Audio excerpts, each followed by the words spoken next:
On today's World Insight with Tianwei, BRI, We Connect, our special program for exclusive interviews with world leaders on the Belt and Road Initiative.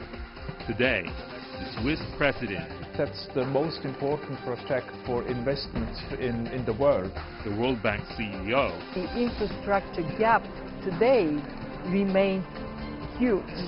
And Assistant Secretary General of the United Nations. The governments can only provide anywhere between 30 to 70% of the money that's needed for development.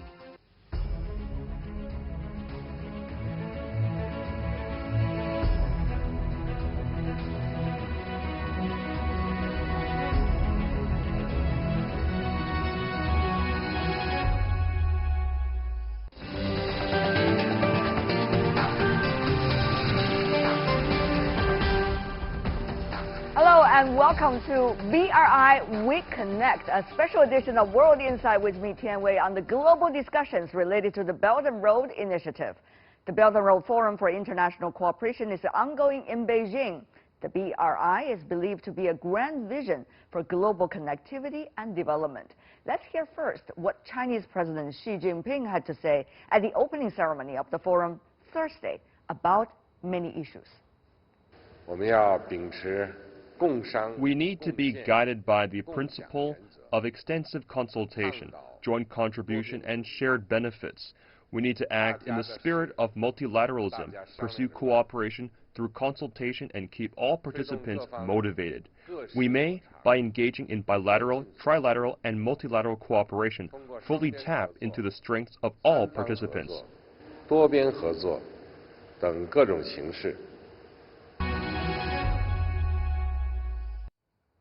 That was a quote coming from Chinese President Xi Jinping on the Belt and Road Initiative. Well, as they say, leadership is the capacity to turn vision into reality. Yet how? In this special program today, we are going to feature 3 world leaders coming from a national government, an international organization, and a development institution, and hear how they identify the real essence of BRI, its challenges and solutions. First, Willy Maurer, the president of Switzerland. He's in Beijing for attending the BRI forum and also for a state visit. During his trip, Switzerland is set to sign a Memorandum of Understanding, or MOU, on cooperation with China to co-develop projects in third markets under the BRI. But relations between China and Switzerland go back a long time. He himself, a very down-to-earth leader to begin with, is fascinated by China and the miracles of Sino-Swiss cooperation.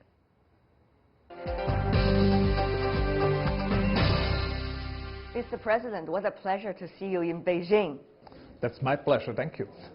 I hope you are riding your bicycles all the way from Switzerland to China, because I heard a lot of your bicycle stories. Yes, that's my great dream, to make the Silk Road one with my bike. Yeah, but the Swiss have always been pioneers, isn't it? Establish relations with China, also for the joint venture, and also for reform opening up, many things. And now MOU on Belt and Road. Mr. President, what's behind this? I think Switzerland and China are good partners now 70 years ago, and we will continue in this sense because China is a lot of similar with the Swiss population, and so we have now this MOU, and I think that's the next step for the next time. But of course, you have a lot of things to balance in a way.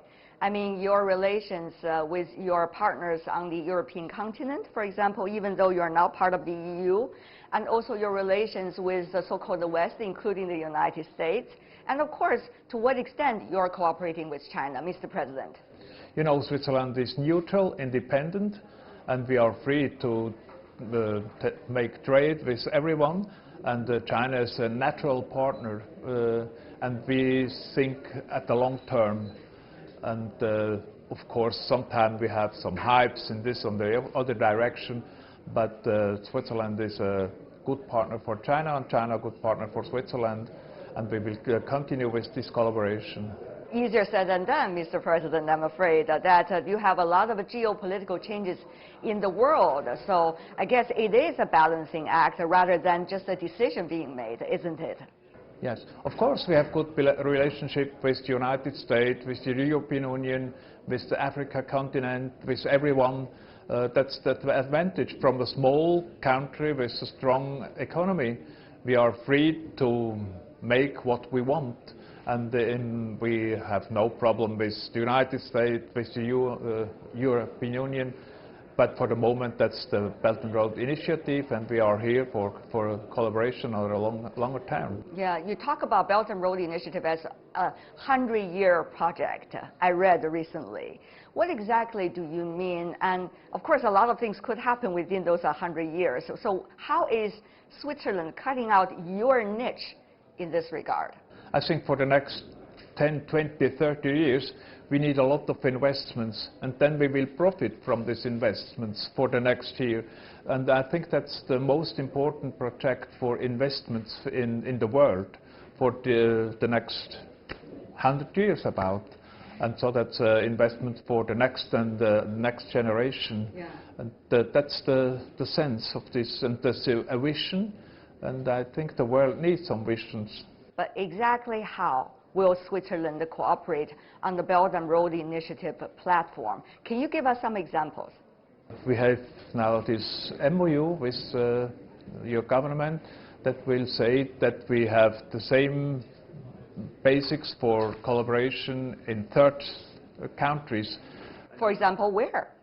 For example, the Central Asia states. Switzerland is the leader of this group in the IMF and the World Bank group, from Kazakhstan to Azerbaijan. Everybody is by Switzerland, and so we are a little bit responsible for these countries, and there I think we can accompany these investments together with China. Exactly how would those partnerships work? Could you help us to understand, or is still ways to be cut out? I think we are ready that private investor can do investments, and so we need a basic for this. We have to regulate this in the sense that in Tajikistan, for example, and in China, we have the same regula for this, and we think for a middle and long term. Right. Financial issue, I'm sure, is dear to your heart because you've been working as the Minister of Finance for 3 years, and you yourself is an accountant yourself by profession. So what do you make of the so-called financial risks when it comes to investment? What exactly is the way of balancing the risks and the opportunities to you regarding Belt and Road Initiative and probably beyond it? I don't think that Switzerland will invest direct in this project. We can support perhaps a country with a project, but it's not Switzerland in the initiative. But we are ready to support, and we are ready that the private sector have the possibility for investments, and we have a lot of private investors in Switzerland. They are ready for investments for concrete projects. But now we have to wait a little bit, but just we have concrete projects. In the moment, there are a lot of ideas. But you know what, Mr. President, the free trade agreement between Switzerland and China is not just about ideas. It's about already specifics and possibly actions. What is your vision about pushing that further on the road? Yes, we started with this free trade agreement. It's very successful, and I think now we have to do another step. And I think that's an advantage for China, because Switzerland is small, and it can be a little bit a test market for China, a pilot. And we are ready for this, and China needs more than only Swiss free trade agreement. But Switzerland can be a test market, a pilot project. One of the things, Mr. President, as sophisticated as you are in the Federal Council, must have seen the changes in the world. And there are a lot of debates, for example, about the value. What exactly do we aspire to? China talk about the common future and the shared destiny. Obviously, that's an end goal. But there are others who talk about either you are with us or you are against us. So, of course, Switzerland is a neutral country. It's very used to debates like this. What do you make of this very different ideas about where are we heading for? I think we have similar conditions. We work harder than the other ones. We are very innovative in both countries, and we are here at still 100%, and that's the basic for the next collaboration. And there we are similar. Like? We have the same ideas. We are innovative. We work harder, and we have similar values in our society. And I think we need still some values in the society, in the family, in all this, and so we are more or less neighbors. Finally, before we go, what do you think, briefly, the quality of leadership today? Credibility, be an example, and go ahead. Some of your people told me exactly that's who you are in their hearts when you're riding the bicycle along the road of Zurich. Yes. Thank you so much, Mr. President, for being with us, and congratulations. Thank you. Thank you so much, sir.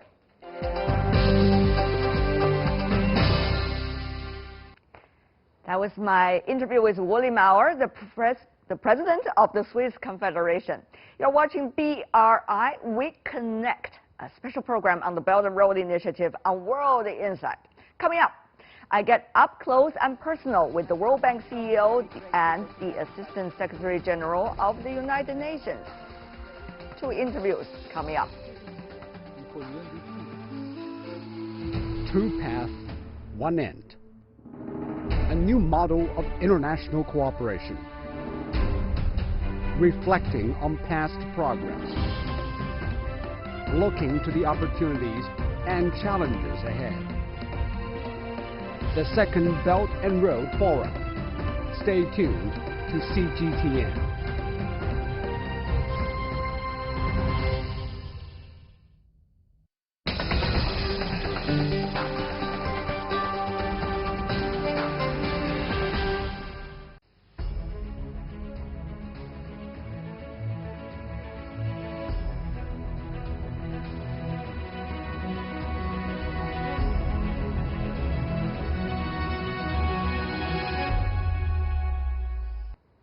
You are watching BRI We Connect, a special program on the Belt and Road Initiative for World Insight. I'm Tian Wei. Next up, Kristalina Georgieva, the CEO of the World Bank, who vividly illustrated the role of multilateral development institutions when it came to turning global visions into reality. The World Bank, with 189 member countries, have been forming a unique global partnership fighting poverty worldwide through sustainable solutions. Rich with both lessons and experiences for global development, the World Bank argues Kristalina could be a rich resource to tap into to strengthen transparency and encourage best practices.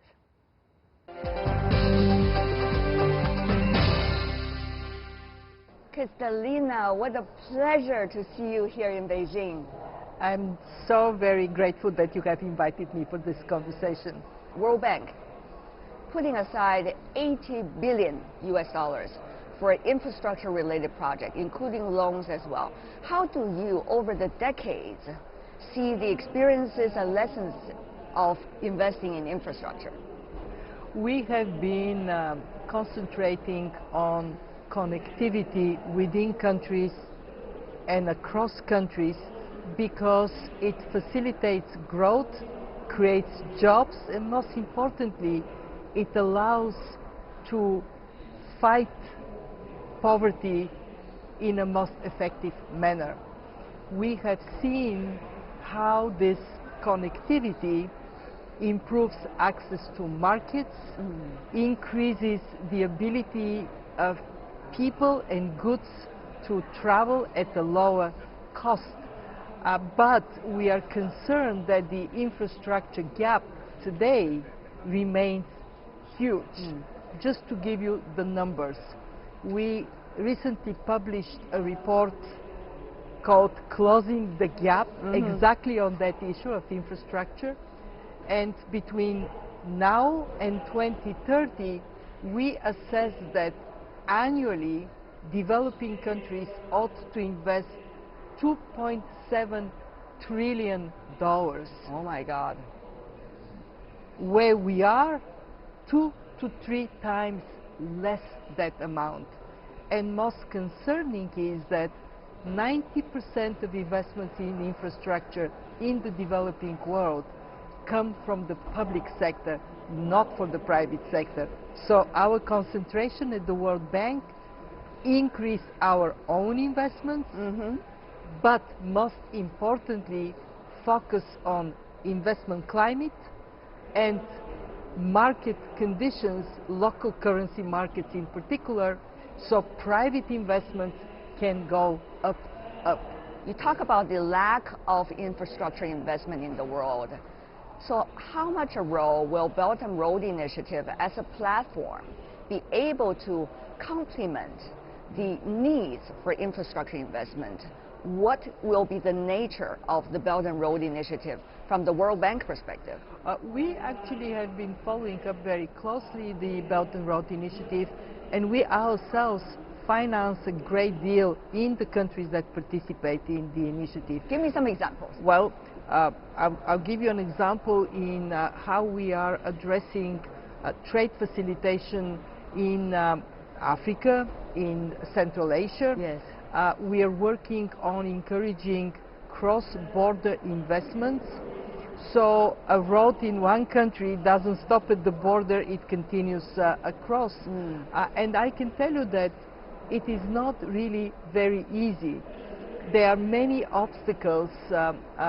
Most importantly, the key obstacle is different countries still hold on different standards, different requirements. The physical investments are important, but if the soft investments, these trade facilitation investments are not made, if there is no harmonization of standards, elimination of unnecessary barriers, the gains are missed. And actually we calculate in a study we are doing on Belt and Road that the gains would be 2 to 4 times higher if we combine physical investments with this soft investments I'm talking about, with investment climate, barrier removal action. 2 to 4 times higher gains.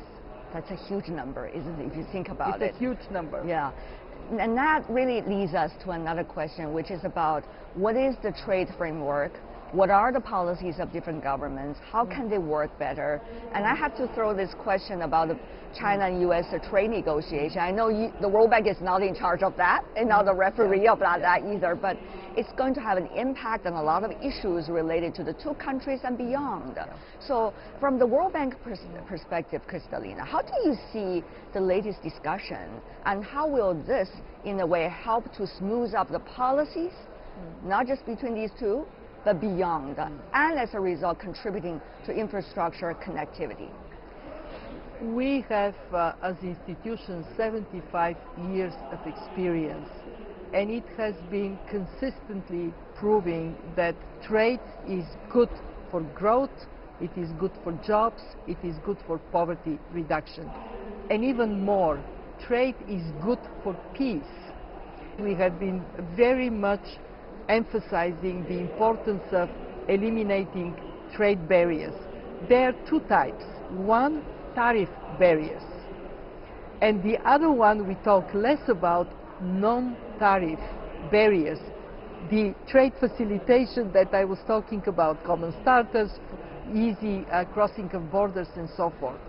We also recognize that we have to constantly improve how trade is being in international terms organized and managed. Obviously it is very important that the biggest trading partners, US and China, find ways to resolve differences, and it is very positive that there are ongoing discussions. I think we all see in the world we live that no more nations can close themselves out of this interface.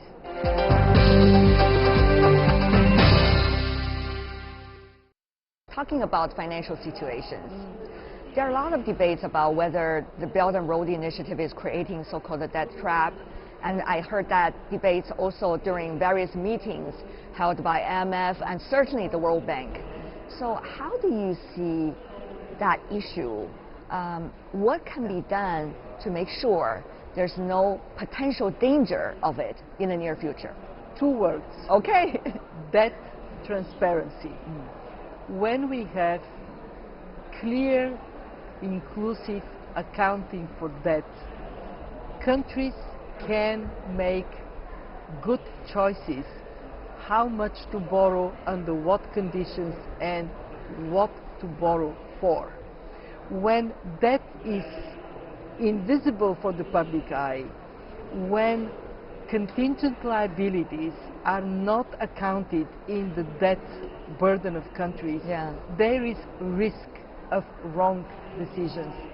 We at the World Bank, together with the IMF, have engaged, including with the Belt and Road Initiative, on a very systematic approach to debt transparency and helping countries have strong debt management capabilities so they can make good decisions for their people. But on the other hand, we see some countries, for example, the Philippines. I was talking to the trade minister there. They were suggesting that debt and the loans they get from the BRI platform, it's only accounting for 5% of their overall national debt and loans. And yet people are already saying you're already in a debt trap.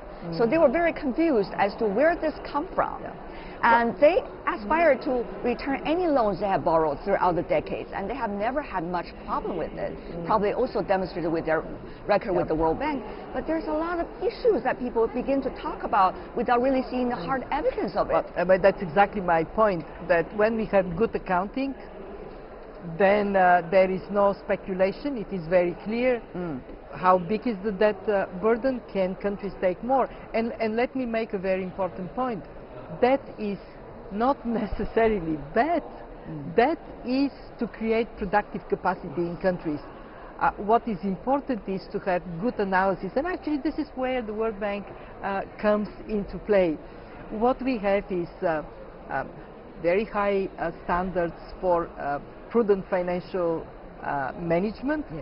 It helps countries to make good decisions, and we are very good in helping countries assess the financial costs and benefits of projects they invest into. So using the multilateral development banks as a system in the Belt and Road Initiative and across is the way to have independent third-party assessments and help countries do the right thing, borrow for the right purpose. Very important messages. You see various international financial institutions, multilateral financial institutions, for example, from the European countries and from other parts of the world, are cooperating on the platform of the BRI. Will the World Bank also play a more significant role in the near future? Briefly from you. Of course, we work with all the countries that are participating in BRI, are bank shareholders and clients. We have long-standing relations with these countries. In some of them, we already co-finance with other development institutions, including with the Asia Infrastructure Investment Bank. We have 15 projects we co-finance. What we believe very much in is that we cannot individually be effective, but collectively our strength is so much higher. We at the World Bank are committed to help countries see their benefits and also understand their risks and be able to manage risks. Risks are not a trap if they're well understood and well managed. Exactly. Before we go, final question for you. This is a critical time for the World Bank. You just have a new president after you constructively serving 3 months as interim president of the World Bank. At the spring meeting of the World Bank, you were instrumental also in suggesting many of the strategic issues the World Bank used to embrace now are still top on the agenda. So now, Kristalina, if I could be frank here, there's so much debate about whether the existing system is still functioning or not. There's so much debate about whether we still need the multilateralism. Maybe we should just go our countries first. There's so much debate about, is still World Bank relevant today? What do you think? Well, let me make 3 points. One, our shareholders voted with their checkbooks on whether the World Bank is relevant or not. We just got the highest in our history capital increase, 50% boost of our financial capacity. Second, the problems we face today and we will be facing tomorrow, climate change, the health of our oceans, our ability as a world community to live sustainably, none of these problems individual countries can solve on their own. Trading in a fair manner, we cannot do that as individual countries. Therefore, cooperation is a must. In this ocean we swim today, we are all in the same boat. And it is impossible to turn to you and say, you know what, your end of the boat is sinking, but I'm just fine. Interdependence calls for cooperation, and cooperation makes everybody better off. And let me finish with my third and last point. Here we are in Beijing. Number of nations and international organizations. Why we are here? To cooperate, not to be complacent. Yes, there are many problems, many tensions we have to wrestle with, but when we are together and honestly and openly talk about our differences, then solutions are possible. Yes. And we owe it to our children and our grandchildren to find these solutions together.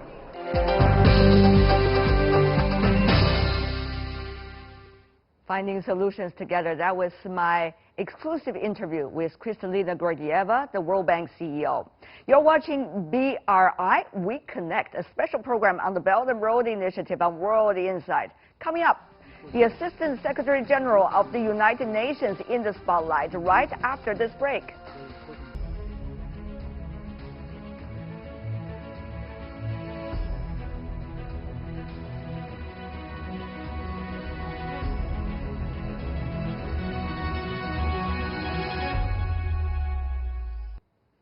Welcome back. BRI We Connect, a special program of top interviews on the sidelines of the BRI, Belt and Road Forum for International Cooperation.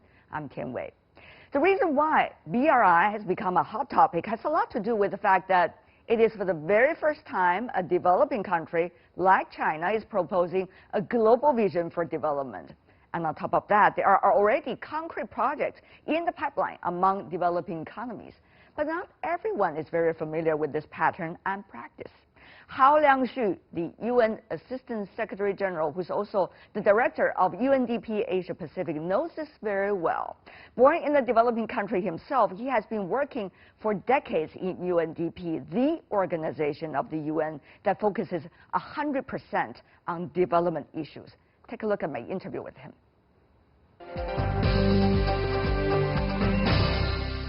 United Nations Development Program is the very first international organization to sign an MOU on the Belt and Road Initiative with the Chinese government. Now, Mr. Xu, I know you've been playing an instrumental part in making that happen.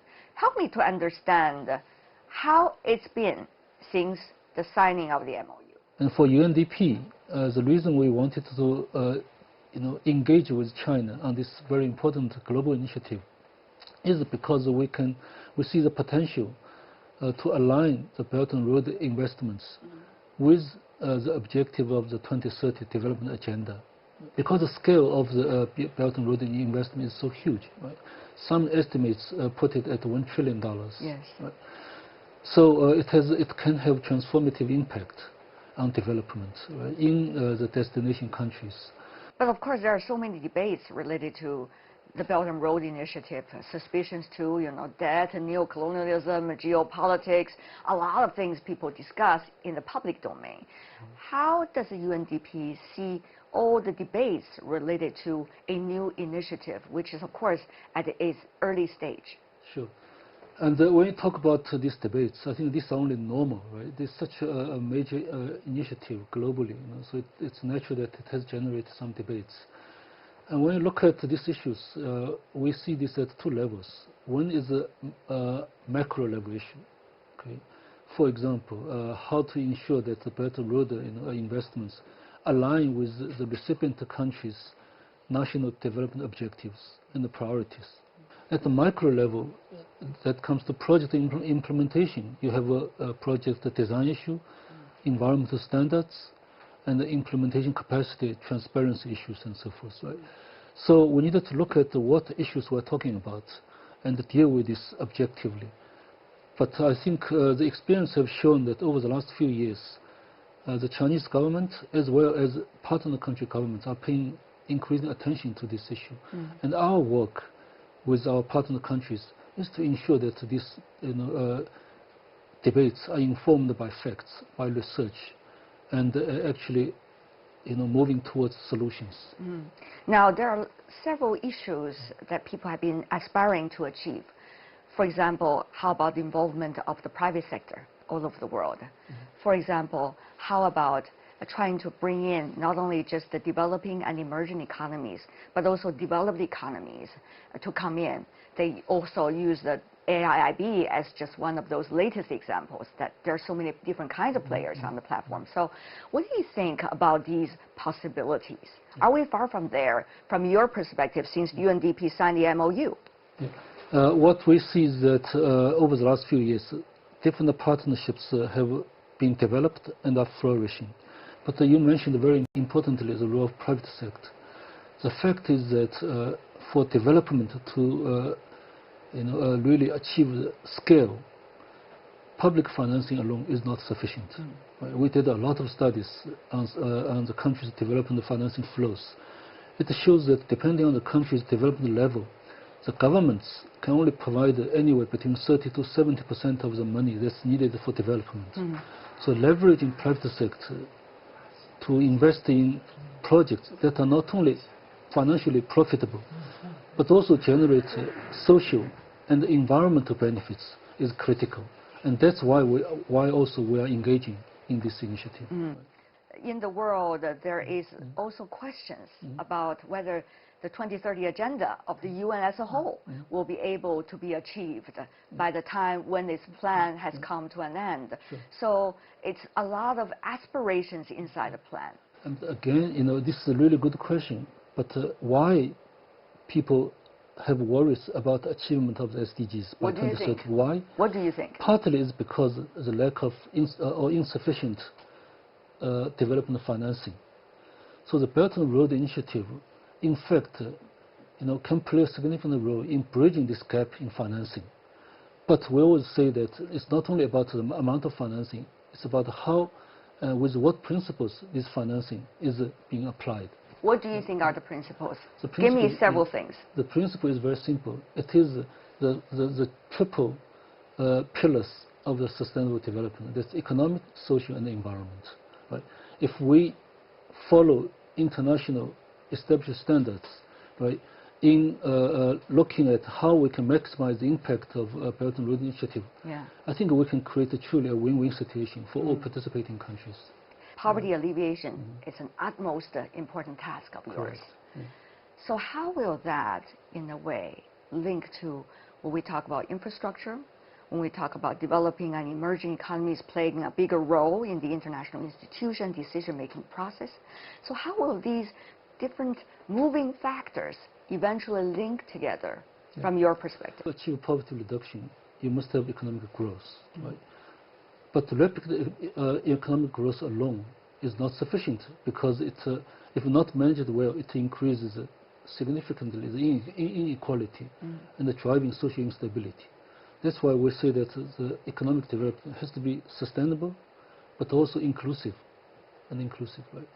So another point is that when you look at poverty reduction, poverty reduction standards are rising as the country's level of development is rising, right? So in China, when we talk about reducing absolute poverty by 2020, we can do it. But that's not the end of poverty reduction efforts. Because it's the extreme poverty that we are talking about. Right? And then we also have to look at the so-called multidimensional aspects of poverty, right? Lack of access to health, education, clean water, and other things, right? So we needed to look at this in a dynamic way. As the country develops, we need to look for the next challenges. And I have no doubt that the challenges are just around the corner and in front of us, in fact.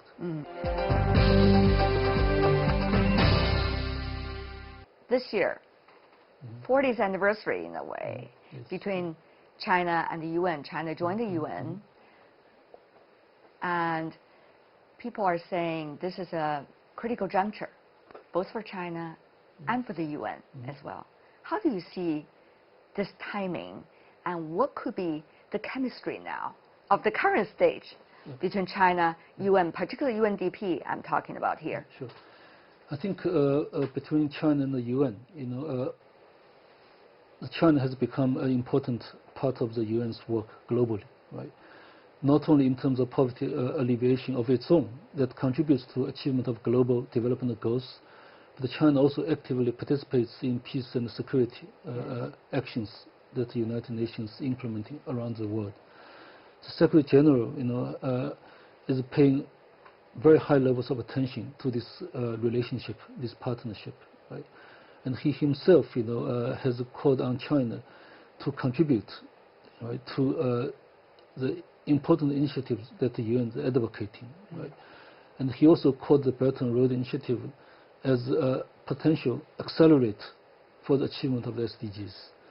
So I think, as a strong supporter of multilateralism, as increasingly a source of financing for international development and humanitarian actions, I think the future relationship between China and the UN is very bright. For UNDP, we have accompanied China through these 40 years of reform. I think we made a small contribution. You were the early bird, I have to say. You were really the early bird. We made very useful contributions in early days. In 1980s, for example, we supported strongly the technology transfer. Right? We helped China to introduce broccoli, for example, right, through agricultural reform. Right? In 1990s, we brought micro financing schemes, right, to China, right, through again joint initiative with Chinese partners. Right? In the 2000s, we supported China to build the Xiaokang Society. Right? And today, we not only are working, focusing on China's remaining difficult development challenges, but we are also supporting China very strongly, right, through South-South cooperation, its own experience overseas, and supporting China's engagement, right, in the global development collaboration. So I think our role is also evolving. So we look forward to the future also with strong hope that our partnership can create not only strong usefulness for China, but also strong usefulness for development elsewhere. Well said. Now, Mr. Xu, I have to mention here, because you've been working for the UNDP for decades, and you were one of those with Chinese origin. How to bring more diversity into the UN, particularly at regional level and even at an international level. What do you make of this issue, and how do you reflect back on your own personal experiences to help us understand this potential? When you talk about the representation of Chinese nationals in the UN, Chinese is vastly underrepresented. Okay, the China's contribution to UN's membership, dues, is 12%, over 12% this year. Whereas, according to just simple head counts, and I think the number of Chinese staff in the UN is about 1%, so it's very low. Okay, and with senior positions, the number is even, the proportion is even lower. Okay, right. So there's a lot of room, to increase Chinese representation in UN departments and agencies. But this cannot be achieved over a short period of time, right? I rose through ranks, over the past 25 years, serving in different duty stations, in hardship duty stations, non-family duty station also once. And but I think the Chinese government has recognized the challenges of increasing the number of Chinese staff in the UN, and has now taken strong actions by sending young professionals to work in the UN, by sponsoring them to work in the UN. And it has also come up with scholarship support to support Chinese students to the internships in the UN. So if we continue this policy of support, I think over the next 5 to 10 years, we'll see a significant change in terms of Chinese representation in the UN. Should others be afraid of this change? I don't think so. The UN is a multilateral organization. If you go to any office, you will see nationalities from different countries working side by side, different color of skin, different gender, right, and really different culture. So I think it is a multilateral workplace, multicultural workplace. I think when so many other nationalities are working in the UN, and the chemistry. I don't think there's any problem, right? Because we share the value, right? We share the UN principles, right? And so we're not representing the interests of our own countries, right? So we represent the UN values and principles, which are actually ratified by our member states, right? Which are all countries in the world. So I don't see any issues in this regard. What's important is that we, as a member states, support the UN, right, to carry out its mandate that are given by our member states. Mr. Xu, it's always a pleasure to see you work very hard in the region, Asia Pacific, and certainly this time have the opportunity to talk to you. Thank you very much. Really appreciate it. Nice meeting you again. Thank you.